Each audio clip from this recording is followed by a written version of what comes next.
Hi. I had a couple questions about prediction. Do you have time? Sure. What's up? Nice outfit, by the way. Oh, thank you. I dress like this because my moon is in Aries. Oh, here we go. What the hell does that mean? Let me ask you something. Have you ever farted? You are disgusting. And I heard such good things about you.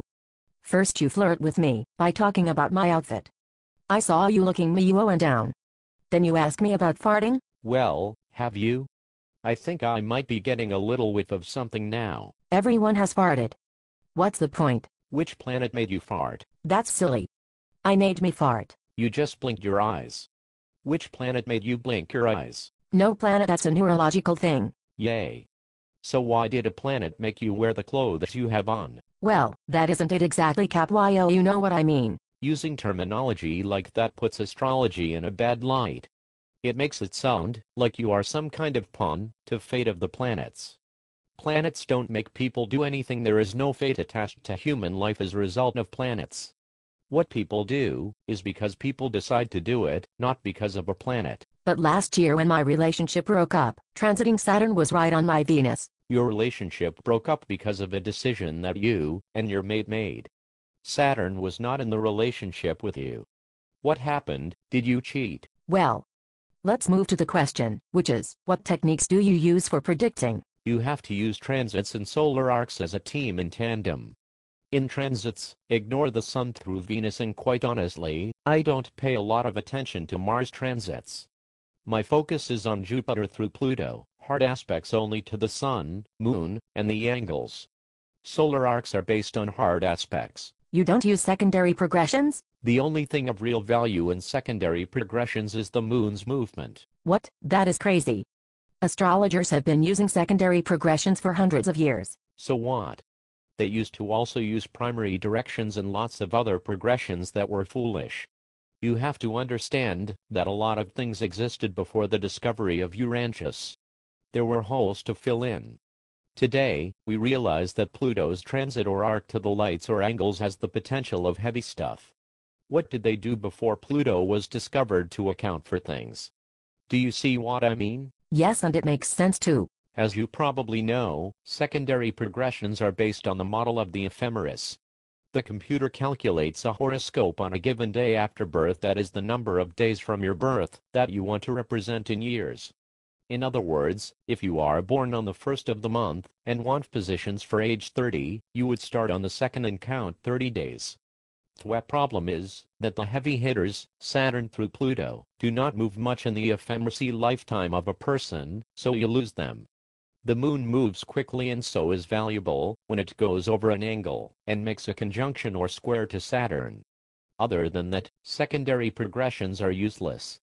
Solar arc progressions are where it's at. And so what is the deal with solar arc progressions that makes them so much more useful than secondary progressions? In solar arc progressions, the entire horoscope moves at the rate of approximately 1 day per year. The number of possible aspects becomes very increased over secondary progressions. For example, let's say that you were born with Uranus 10 degrees from the midheaven in the 9th house. That would mean that at the approximate age of 10, we would expect some disruption in the home, perhaps a move or a parent changing jobs, etc. Or, using the same example, suppose someone is 45 years old and Uranus is going to be arcing to that midheaven in the next year. The adult potential would involve the career, job, etc. Imagine not having that information to talk about, and you wouldn't with secondary progressions. As you were explaining, I visualized my own horoscope. I have Uranus 11 degrees from my ascendant and we moved when I was 11. When you get home, do the secondary progress positions for your 11th year. You will not find anything there to symbolize that move. Fascinating. So how do you work transits and solar arcs together? A major arc is a conjunction or a square to an angle, or to a light. These symbolize a certain year in life. Let's say that solar arc Saturn has conjoined your Sun in a given year. That highlights that year in those terms, the entire year. When there is a major arc, there is almost always a major transit too. The month that the transit occurs is the month that the arc has its greatest potential. So, in this case, let's say that transiting Neptune squared the ascendant in February, April, and October of that year. Those 3 months would be the likely times of the manifestation of the Saturn arc. They work as a team. Oh, my goodness. I can't wait to look through some horoscopes on this. Can you think of any examples? The most crucial year of Michael Jackson's life was the year he was indicted on all those counts for his alleged activities with that kid. In the year that happened, solar arc Neptune had come out of his 5th house to cross his descendant. I didn't mention it, but the things that are important are those things that are life-changing. Transiting Venus and so forth do not matter. It is only the life-changing things that matter.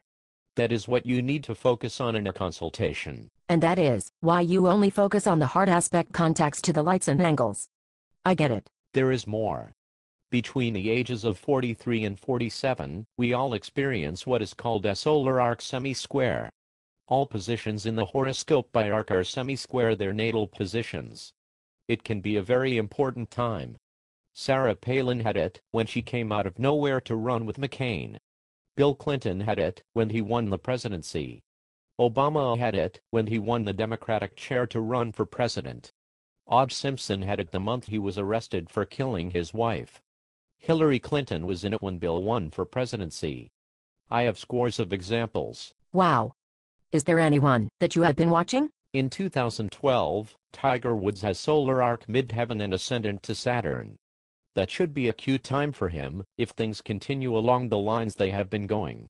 And then next year, don't be surprised if Oprah gets married and she has solar arc Venus at the Sun-Moon midpoint. That is huge. Again, that is fascinating. What about eclipses? They are like exclamation points but by themselves. Don't get excited. And you say hard aspects. You mean, you would ignore a transiting trine of Jupiter? Life is about development. When you are standing and walking, you are at a 90-degree angle to the earth. You don't accomplish much laying down outside of sex. If you want to become muscular, you must use resistance, right?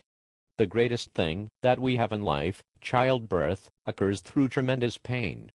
Any kind of major development happens not through ease, but through obstacles and difficulties. That is what life is comprised of. It is what you do, and you react to the curveballs that are thrown at you, and this is the stuff that hard aspects are made of. Trines are a day at the beach. If you spend a day at the beach, what has been accomplished outside of a good time? Does this make sense? Yes. I used to weigh 300 pounds. To get down to where I am now took a lot of concerted effort, so yes, I know what you mean. The most important thing in projecting ahead is to not allow what you read in some book to dominate. Look at the person's life first, apply the aspects, and then see how things might manifest. Do not try and be a psychic. You cannot do that with astrology reliably. All too often, people will look at you as some kind of crystal ball type seer. It is how people have been trained to think about astrology. If a person has transiting Venus going over the ascendant, what value is it to say that they will probably go to a party? It means nothing in the scheme of things. Focus on life-changing potentials. This has really been a fantastic, short tutor. I would love to get more information. I would like to learn more. Your approach is very rational and practical. Just send me an email at bfear@verizon.net. I would love to have you as one of my students. Okay. I will do that as soon as I get home. Before you go, I forgot to mention something about solar arcs. We will cover this in my course, but I want to send you away with it now to think about. Okay. What is that? Direct arcs are important, period. It doesn't matter whether or not the contact is being made to a light or an angle. The house of the planet being contacted gets first consideration. Then the house that the contacted planet rules. Then it is the house that the contacted planet came from and the house that it rules. Remember what was said about Michael Jackson in the year he was indicted? Solar arc Neptune came out of the 5th house and conjoined his descendant that year. It cannot be any more crystal clear. It was a Neptunian matter in that it was a bunch of BS. It involved a child, and it was brought out publicly. Whoa. And was there anything else shown in his chart for that year that would have indicated the potential of such an issue? Not transit-wise. I will give you another example from my chart. I have the Sun and Pluto in the 7th house. I have Mars in the 11th house. Some years ago, solar arc Mars came out of that 11th to oppose my sun, and it seemed like every woman I even walked past wanted to start a relationship. And so did you start one? Let's just say that I was able to benefit from that time period. Oh. I know what that means. I thought you were a bit of a flirt. Is your Venus in Aries or something? Asterisk, I just told you that I'm a Leo. How could my Venus be in Aries? What kind of system have you learned? Is your Mercury in the 13th house? Oh, that's right. So it must be in Cancer, Leo, or Virgo. I will look forward to setting up studies with you. And by the way, you do really look good in that outfit. Ha ha ha ha ha ha. I could not resist.